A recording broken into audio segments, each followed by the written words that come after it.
आपको संस्मरण सेना में रहते हुए कोई ध्यान में आते हो कि जिससे लगा होगा कि संघ में मैंने पहले समय दिया है, मैंने काम किया है, उसके कारण ये ऑपरेशन, ये काम सेना में रहते हुए मैं बहुत अच्छे से कर सका? यही बताता हूँ जी। जब सेना में रहा और जिस प्रकार से मैं रैंक से ऊपर चढ़ता गया, जिस यूनिट में मैं जाता था वहां पर ना जाने उन लोगों को कैसे पता चलता था कि भाई ये तो आरएसएस का आदमी है। ये हर एक जगह मुझको यही कहा गया, और हालांकि उससे कोई घृणा नहीं पैदा हुई। ये रहा कि भाई ये जो है, जो अपनी ड्यूटी परफॉर्म करेगा वो पूरी ऑनेस्टी के साथ करेगा और पूरी तरह से करेगा, और उस समय दूसरे से भी जो अपना सहयोगी है उससे भी वो चाहेगा कि उसी प्रकार से वो काम करे जैसा मैं खुद कर रहा हूँ। मेरा सबॉर्डिनेट, अब चूंकि मैं एक और बात बता देता हूँ, आर्मी में जब जाने के बाद हमको कमीशन मिलता है, तो उस कमीशन के टाइम में हमको एक शपथ लेनी पड़ती है, और उस शपथ, सबसे पहले ये शपथ है कि आपका जो है अपना स्वयं का इंटरेस्ट या बेनिफिट्स वो सबसे लास्ट है। सबसे पहले आपका इंटरेस्ट है देश, नेशन फर्स्ट। दूसरे आपके साथी जो आपके साथ काम करते हैं, और तीसरा आपका जो सिपाही है, जो आपके सबसे छोटा सबॉर्डिनेट है, उसका सुख दुख, ये आपका प्रिंसिपल है। वही हमको शाखा में सिखाया जाता है कि आप अपने लिए कुछ नहीं कर रहे हैं, आप कर रहे हैं देश के लिए।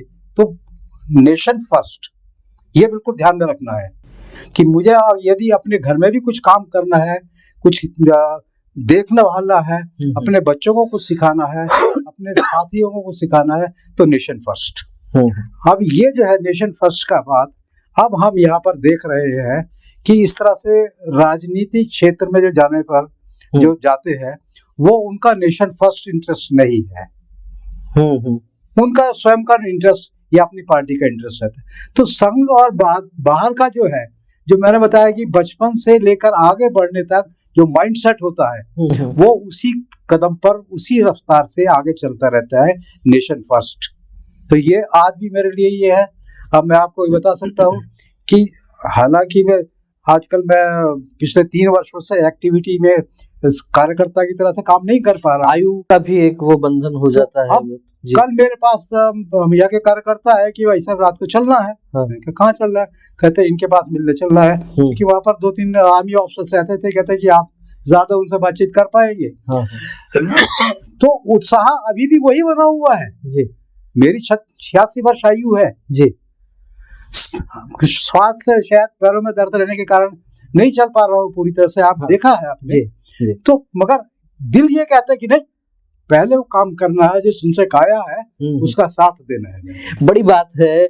86 वर्ष की आयु में भी जिजीविषा जो है और मन का भाव जो है वो आज भी वैसा ही बना हुआ है कि इस शरीर से जितना राष्ट्र कार्य हो सकता है उतना करना ही है। चरई वेती यही तो मंत्र है अपना, और इसी भाव को लगातार जी रहे हैं। संघ की शाखा में बचपन में जो घुट्टी संस्कारों की मिलती है, जो घुट्टी मिलती है नेशन फर्स्ट, और हम स्वयं आखिर में स्वयं के शरीर को चाहे जितना कष्ट देना हो, लेकिन फिर भी यदि संगठन के कार्यकर्ता कहते हैं कि आपकी यहाँ उपयोगिता महसूस होती है, तो वो कष्ट छोटे रह जाते हैं, और कहीं ना कहीं फिर देश के लिए, समाज के लिए, संगठन के लिए जो लोग तैयार रहते हैं, उन्हीं से आपको रूबरू करवाने के लिए इस प्रकार का ये कार्यक्रम हम करने का प्रयास कर रहे हैं। तो जिस तरीके से कर्नल साहब आपने बताया, ये एक कालखंड रहा आपका सेना में जाने से पहले का। साथ में एक गीत का आपको पहला है, हाँ, मंदाकिनी यदि गरज गरज करा गिरे कपादे भूमंडल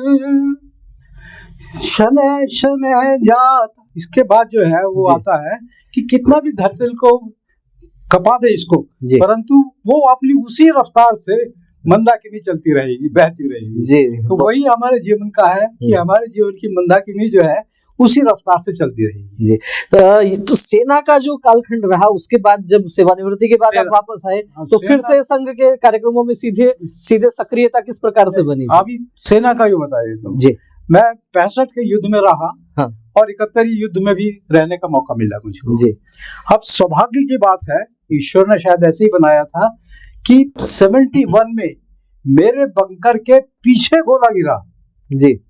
मेरे सामने गिरता तो शायद हम ना रहते, भगवान ने हमसे ऐसे कराना था कि नहीं, तुमने जीवित रहकर जो काम आगे संग करना है जी। तो इस 71 के वॉर में हम ऐसे निकले और 65 के वॉर में भी ऐसे निकले हम लोग जी। बहुत सारे अनुभव उस समय के भी रहे होंगे, और जिस तरीके से बताया कि इनके बंकर के ठीक पीछे बम गिरा तो ईश्वर की कल्पना और उनकी जो योजना होगी कि आपको अभी देश और समाज के लिए बहुत काम करने हैं, और इसीलिए 86 वर्ष की आयु में भी आप सक्रिय भी हैं, लोगों से मिलते भी हैं और संगठन के कार्यकर्ताओं पर पूरा आशीर्वाद भी आपका रहता है। उसी के साथ मैं लद्दाख में पोस्टेड था एक समय।